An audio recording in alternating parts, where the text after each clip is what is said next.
Rafa, é um prazer grande aqui estar contigo. Muito feliz de você ter recebido esse convite nosso aqui, participar do podcast, e agradecemos de verdade você disponibilizar um pouco do seu tempo para estar aqui com a gente, não é isso? Então, a gente fica muito feliz por isso. Então, vamos direto ao assunto, que aqui a gente não tem enrolado, a gente vai direto no assunto. Eu queria, nosso público quer conhecer esse cara, ele está aqui porque tem esse cara. Então, quem é Rafael aqui? Rafael Pinheiro. Quem é Rafael Pinheiro? Não é quem é Rafa, não. Quem é Rafael Pinheiro? Explica pra gente quem é esse cara. Boa noite. Antes de tudo, agradeço o convite. Foi até meio pego de surpresa, porque eu não sou muito de aparição, eu sou mais de bastidores. Eu agradeço imensamente aí o convite do Clodocast, você, Emerson, da turma toda. Quem é o Rafael? Rafael, para o futebol, Rafael Guimarães.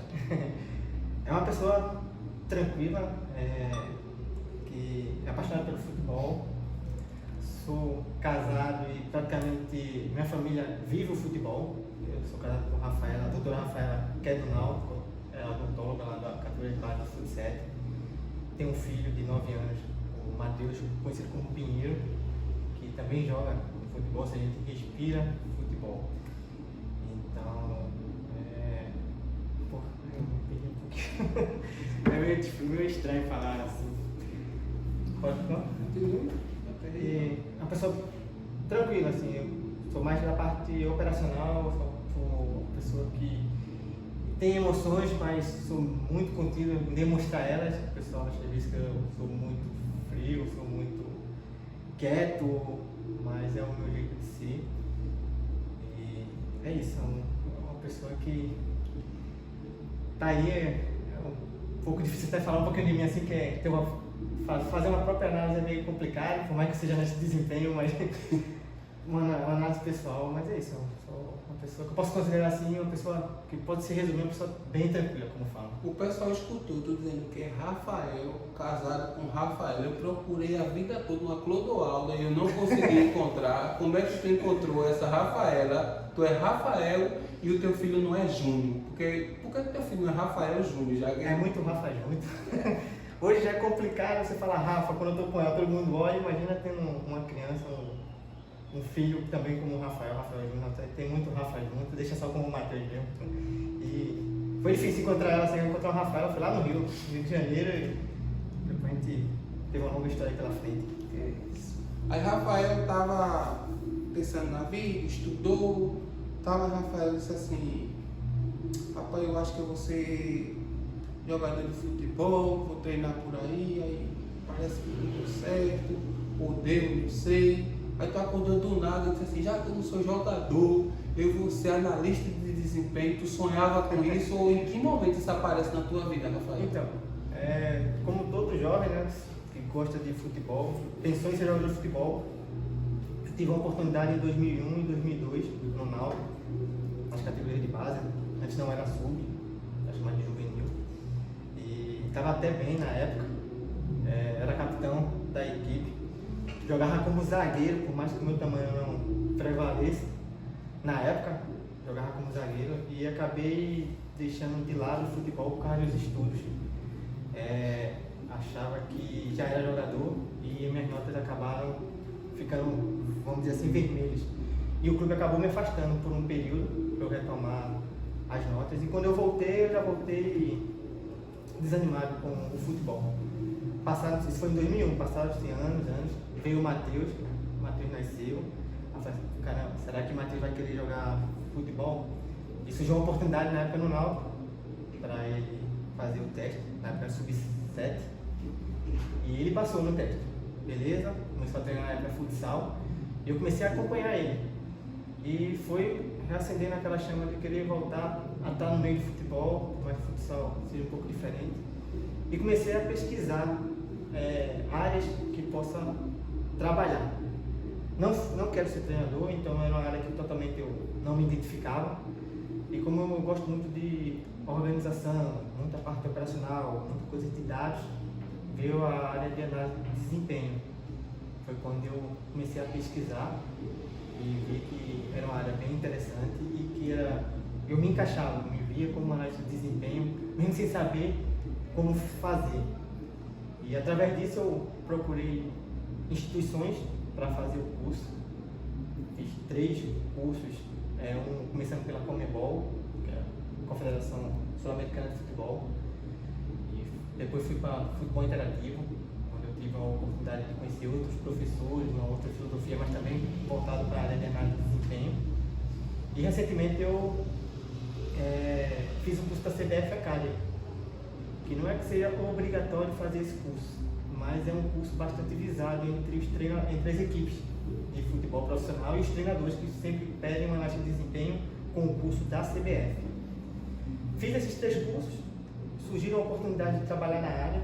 Eu fiz uma experiência prática lá no CRB de Alagoas e através de lá teve um network, onde eu fui parar no Santo André de São Paulo, mas não fui para São Paulo, porque aí eu fiz um trabalho totalmente home office, porque a função que me deram era como fazer análise de desempenho do adversário. Depois eu posso até explicar um pouco mais. E com esse network foram surgindo outras oportunidades. Passei do Santo André, fiz a Série D de 2023, infelizmente a equipe não foi para frente e me chamaram para fazer a análise de desempenho do Casa Pia, de Portugal, também home office. Estava doido para ir para Portugal, mas também com a mesma situação, fazer a análise de desempenho do adversário. E depois disso, como eu trabalhava no futsal do Náutico, na parte da coordenação, e tinha esse curso de análise de desempenho, eu recebi um convite para participar da equipe sub-20 do Náutico, em dezembro do ano passado, na Copa Recife. Fiz meu trabalho, bastante elogiado, graças a Deus, e surgiu a oportunidade de eu trabalhar também com o sub-20 do Náutico na Copa São Paulo, de futebol júnior, com o técnico Sérgio China. Conseguiu fazer uma campanha até regular, classificando para a próxima fase e sendo eliminado pelo Flamengo, todo poderoso Flamengo. E hoje em dia, atualmente, eu sou analista de desempenho do profissional do Ibis, o famoso pior time do mundo, que só tem um nome no jogo, o pior time do mundo. A equipe que trabalha lá é bem profissional e tem assim, planos de crescer, de subir de divisão e alcançar coisas melhores. Então foi mais ou menos assim, um pequeno resumo de como surgiu e como eu estou com a análise de desempenho hoje em dia.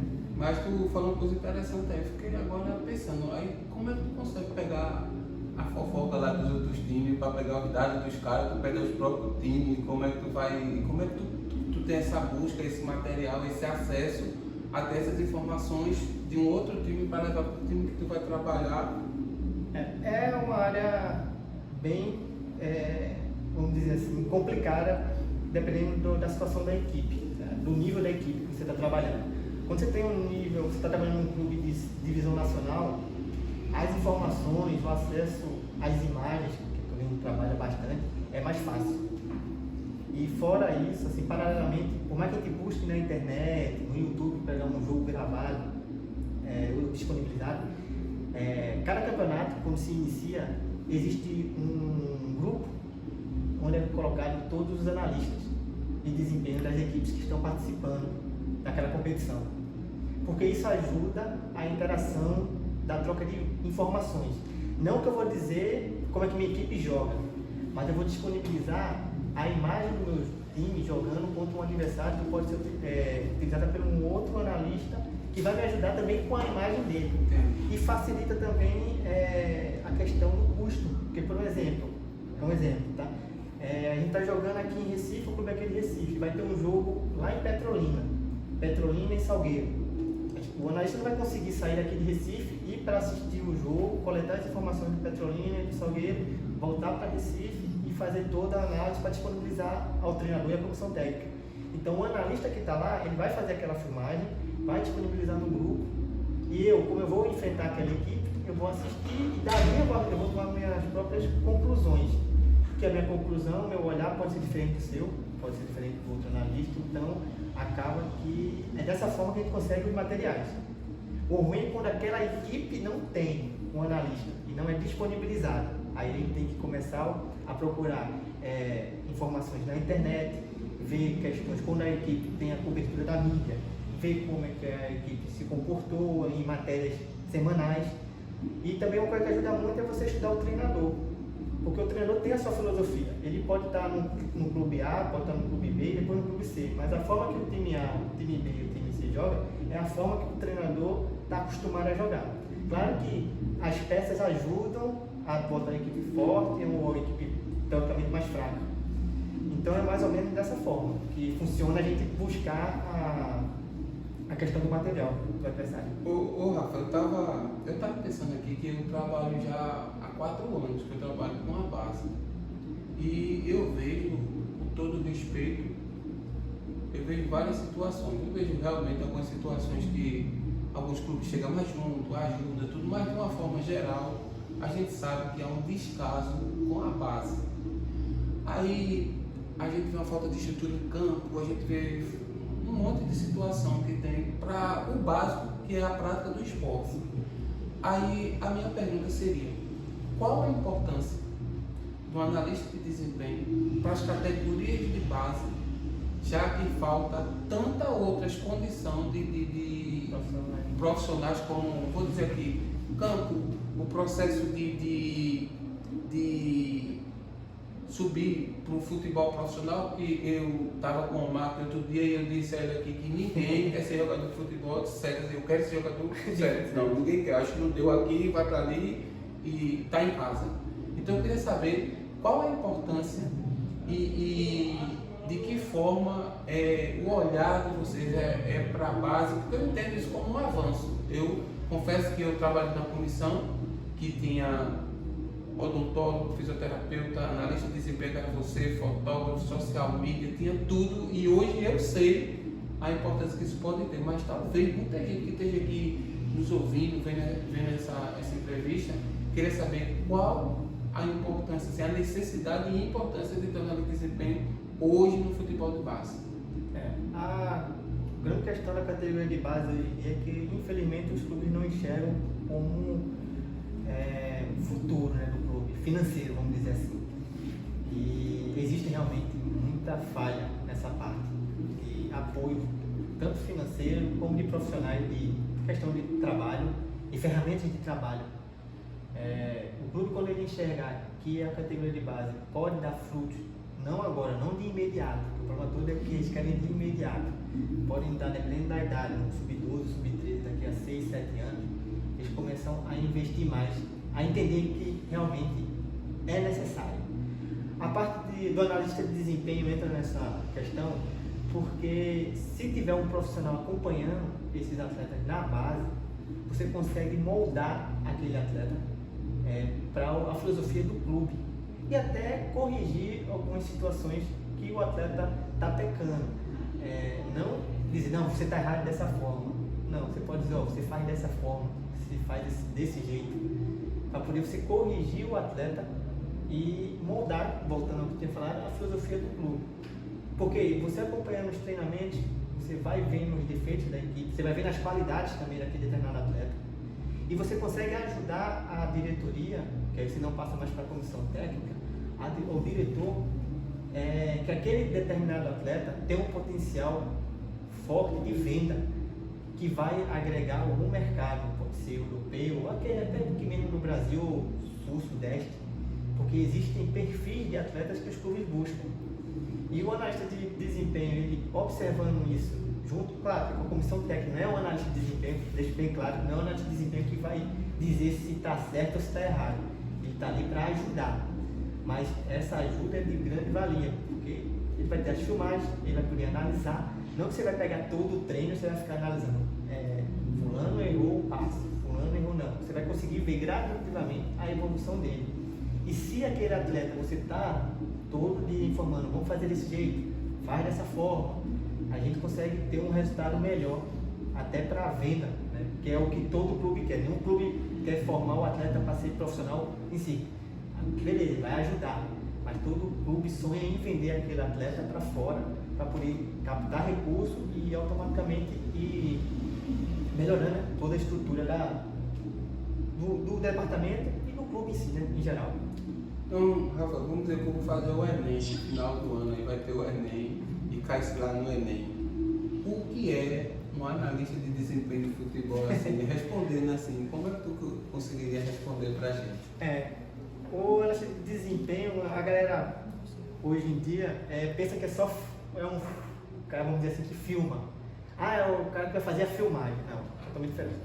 O profissional, o analista de desempenho, ele está ali para ele captar a imagem, né? Claro, fazendo a filmagem. Ele fazer a análise daquela captura do vídeo, de acordo com o que é solicitado, e fazer a armazenagem. Você vai criar um banco de dados daquele time, daquele atleta específico.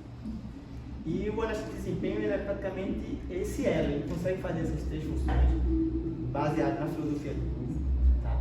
Onde ele está ali para auxiliar a comissão técnica e posteriormente a diretoria em vendas, em empréstimos. Então o analista de desempenho é praticamente isso. Ele é o que a gente costuma falar. Ele captura, ele faz a análise e ele armazena. Infelizmente hoje em dia também tem uma certa polêmica. Muita gente quer trabalhar no futebol, quer entrar no clube profissional e chega falando que quer ser analista de desempenho, que acha que você pegar um celular ou uma câmera, você vai filmar e você já é analista. Infelizmente tem essa pequena polêmica que é meio complicado, mas o analista se baseia praticamente nisso: captar, analisar e armazenar. Quais as áreas que um analista de desempenho pode atuar? Dentro da própria análise de desempenho, existem várias áreas. A primeira, você pode analisar a sua equipe, da maneira que se comporta dentro do campo, no jogo, no treino. Tá? Existe também o analista de desempenho do adversário, que é praticamente, vamos dizer assim, que, voltando por mim, na minha pequena vida de analista de desempenho, 80% dela foi voltada para analisar o adversário. E tem um analista de desempenho que vai analisar aquele jogador específico, que hoje muitos atletas de ponta, de clube de Série A, têm seu próprio analista particular para poder fazer a análise do jogo, corrigir, fazer o scout, levantar, você está errando isso, corrigir o poder de decisão, que às vezes o poder de decisão do atleta está errado, ele consegue, o analista de desempenho, captar aquele momento pós-jogo e mostrar para o atleta. E tem o analista de mercado, que é o que fica justamente, em vez de você analisar o seu próprio atleta, você vai analisar o atleta do time adversário, buscando entre aqueles atletas alguém que possa agregar na sua equipe.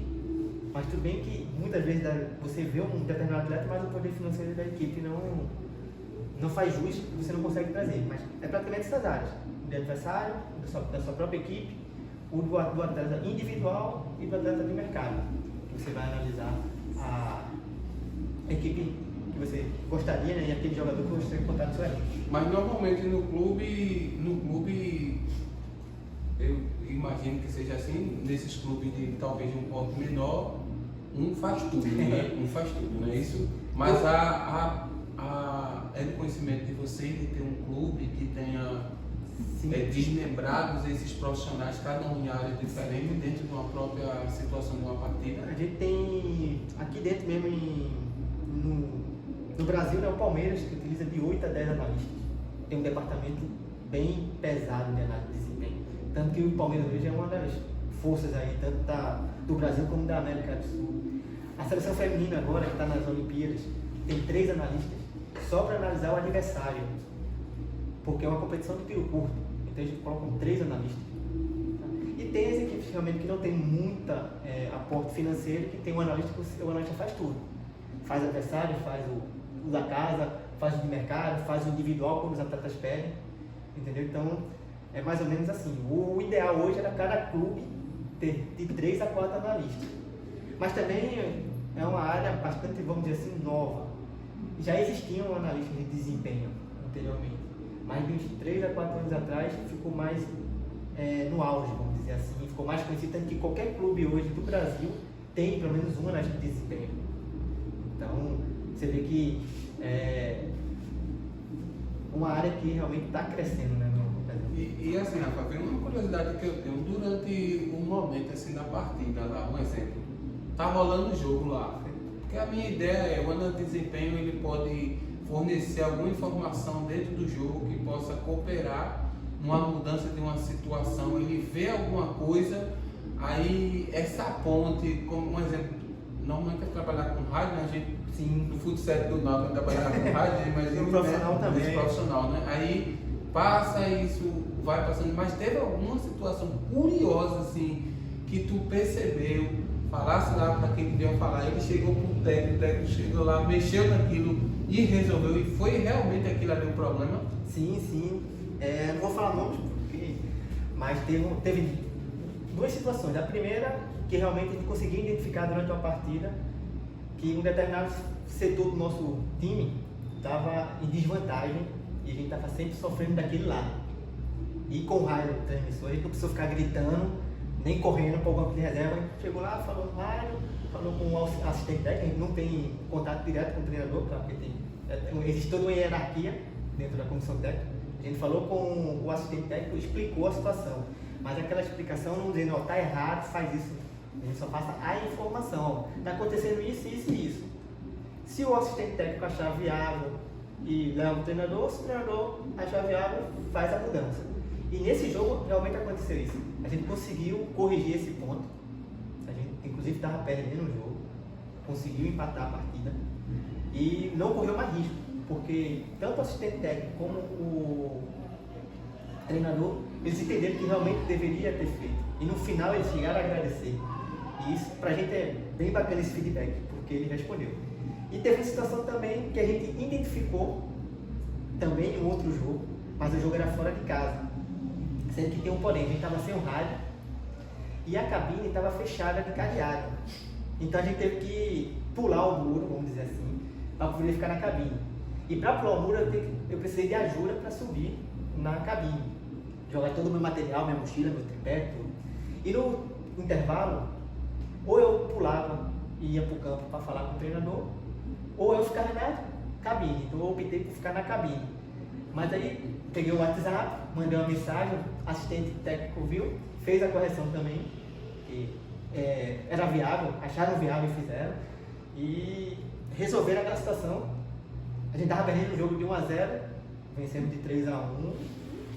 Também Isso é o futebol brasileiro, trancaram o cara da informação. Você vai pra fora de casa, os caras não aliviam não, para deixar o desempenho não. Eles não fecham, jogam água, jogam um copo d'água, a torcida. Tudo que fizer é um clima bem hostil, também para lá de desempenho. Caramba, não imaginava tanto não. Rafa, vamos...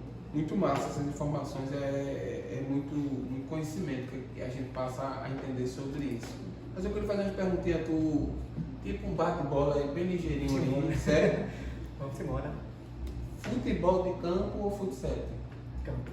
Futebol de campo. Campo, né? Então foi meu sonho. Já que tu falou futebol de campo, eu quero que tu escale futebol de 7. Eita, um time de futebol de 7.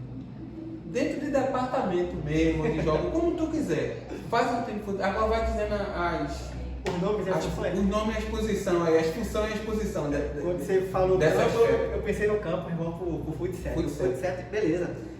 O futsal pode botar no Aldo, nosso fotógrafo lá no Náutico, e do Ibis também, que ele já tem disse ele que já tem uma vida de goleiro, e ele postou umas fotos realmente que era goleiro. Eles, quando entrou no Náutico, dava 14 voltas, todo dia ali na arquibancada e nunca pisou no gramado. Ele só correndo lá. E nunca foi relacionado. Brincadeira, ó. Ele tinha um dó no alto. A gente tem alto no gol. Fazendo a defesa ali, tem Mirella, que a Mirella é brava, né? Mirella é brava pra caramba, mas por eu botar ela lá. Ela e Rafaela, que são duas sirinadas. Pisar no pé delas ali, o bicho pega. Tá. No meio ali, a gente poderia colocar Hugo, na lateral ali, ou pode ser direita, pode ser esquerda. Alguma função que ele precisa correr muito. Cadê no Gil, ali a gente está no meio de campo, a gente já tem aí 5, né? Ficou faltando 2. E na outra ala ali, a gente pode colocar James. Para quem não conhece, James é o treinador do Ibis, tá com a gente agora também. E ali no ataque, que eu daria a faixa e a camisa 10. Meu amigo. Ia resolver o problema. Tive que fazer gol esse time. Tive a oportunidade de trabalhar na comissão técnica do Náutico por alguns anos e competente pra caramba, então dá a faixa, dá a camisa e, como o próprio nome diz, né? Clube do Gol, então é sinônimo de gol, né? Você vai pro meu milésimo agora depois dessa aí, você vai. Vou pro céu, não foi nada programado não. Rafael, qual a tua maior experiência no futebol? Como torcedor, esqueça de trabalho, de tudo, como apaixonado, porque tu no começo tu disseste, eu sou Rafael, apaixonado por futebol. Qual foi a tua maior experiência no futebol? Ou no campo, ou uma viagem, alguma situação para tu? Duas situações me marcaram muito, né, no futebol, como torcedor.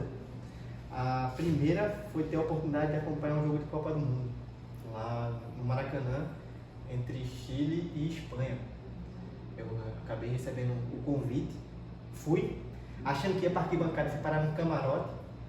Podendo. Top. E na época eu tinha uma camisa do Chile.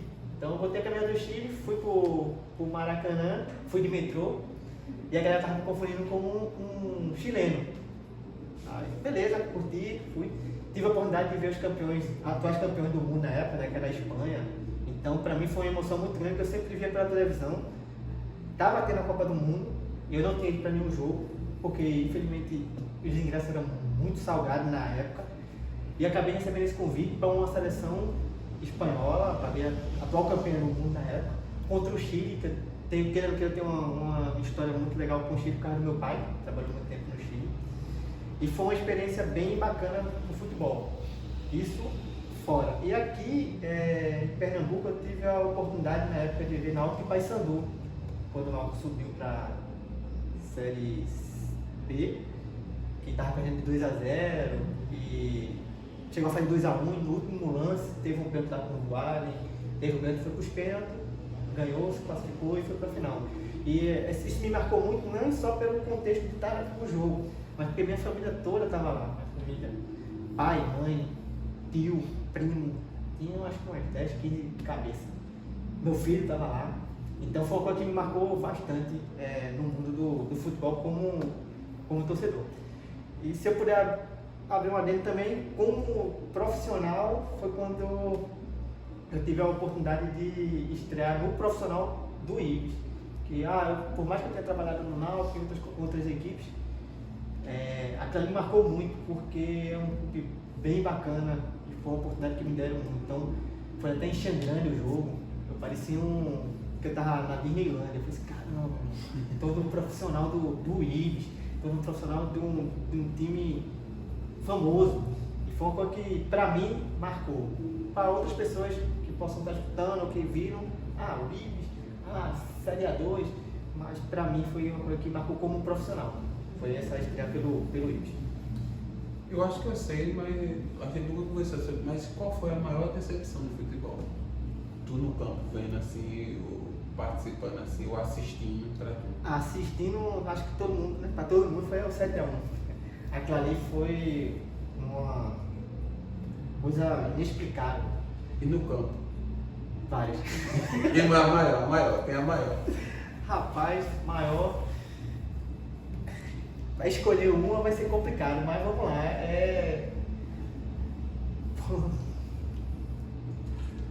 Boa. Como torcedor? Sim. Como torcedor eu posso dizer que faz tempo. Foi em 97. Isso eu lembro porque foi com o próprio Náutico, foi quando foi rebaixado contra o Remo. Foi um jogo lá nos Aflitos. Eu estava atrás da barra com meu pai. Sempre fui para jogos do Náutico com meu pai. Sempre gostei do Náutico, a família é dividida entre Náutico e Santa Cruz. E foi uma decepção muito grande porque o time saiu na frente, levou uma virada no último minuto e a gente foi rebaixado. E eu voltei para casa escutando gracinha. Na época, peguei o ônibus, que na época vi o pessoal falando, soltando gracinha, e eu com meu pai, eu falei assim, caramba, foi pior do que a Batalha dos Aflitos? Foi, eu acredito que sim, porque a Batalha dos Aflitos foi um jogo, né? Foi um momento ali e no ano seguinte teve a Batalha dos Aflitos, a volta por cima, né? Então, pra mim foi bem interessante.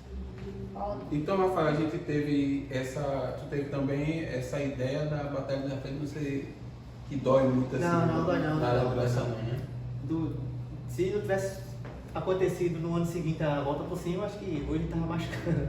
Mas se tivesse mesmo altos e baixos, eu já vi várias equipes subir e descer, então faz parte do futebol. Para quem é torcedor sabe disso. Então, se fosse para ele, o caminho era mais o do Remo, que doeu por causa disso. A gente está chegando pertinho do fim, tá ainda no fim, mas está pertinho. Eu queria fazer uma pergunta. Qual o maior sonho de Rafael analista de desempenho? Fazer um bom trabalho, né, na área de análise de desempenho. É o meu maior sonho. E principalmente voltado para a base. Conseguir ajudar essa garotada que no dia a dia eu acabo tendo muito contato, porque a gente acaba trabalhando com a categoria de base. Fazer com que o meu trabalho influencie e ajude determinados atletas a alcançar o nível profissional. E claro, como todo jogador de futebol pensa em ir para a seleção brasileira, ser analista de desempenho de uma seleção, pode ser do Brasil, pode ser do Peru, pode ser de qualquer seleção internacional, para ter experiência internacional. Acho que para mim eu ia me realizar. Não vou dizer que eu não estou realizado, estou realizado. Consegui fazer o que eu queria. Começou assistindo meu filho no Sub-7, foi quando surgiu a ideia do análise de desempenho. E hoje eu estou trabalhando com profissionais de campo, além da categoria de base. E assim, Rafael, assim, quero te parabenizar mesmo e talvez um starter para a tua carreira, dizer que tu hoje é analista de desempenho de um time conhecido mundialmente. Sim. Mesmo que seja um marketing grandíssimo, muito grande o marketing do Ibis, né? E assim, o Ibis é um time que, se você estiver lá e tiver um acesso, você vai para a história toda a vida e Exato. se perder, fica meio que normal as pessoas, né? Se perder, a galera agradece. Se vencer, a galera quer pedir demissão. Rafa, eu vou pedir para tu dar um autógrafo aqui, pode ser? Ser uma honra essa bola aí. Moral aqui. Já fiquei sabendo que o Omar já assinou. O Omar assinou. Outros caras vão assinar aí também. Importante demais. Inclusive, a gente vai ficar no radar de você, quem sabe, indicar alguém aqui para trazer aqui para nosso Clodocast aí, ver alguém, uma pessoa que a gente possa. Com certeza, pode contar pro Globo. Eu que agradeço aí a oportunidade de falar um pouquinho da análise de desempenho. E espero ter ajudado e influenciado aí quem quer trabalhar com futebol e está meio perdido. A análise de desempenho é uma análise bem bacana aí, quem sabe a gente possa trabalhar junto aí no futuro. Eu que agradeço aqui. Também trouxe uma pequena lembrança para você. Que não podia te deixar, tá? Aquele lá do pior time do mundo. Eu quero agradecer, né? Deixei essa camisa pesada, mais uma para a minha coleção.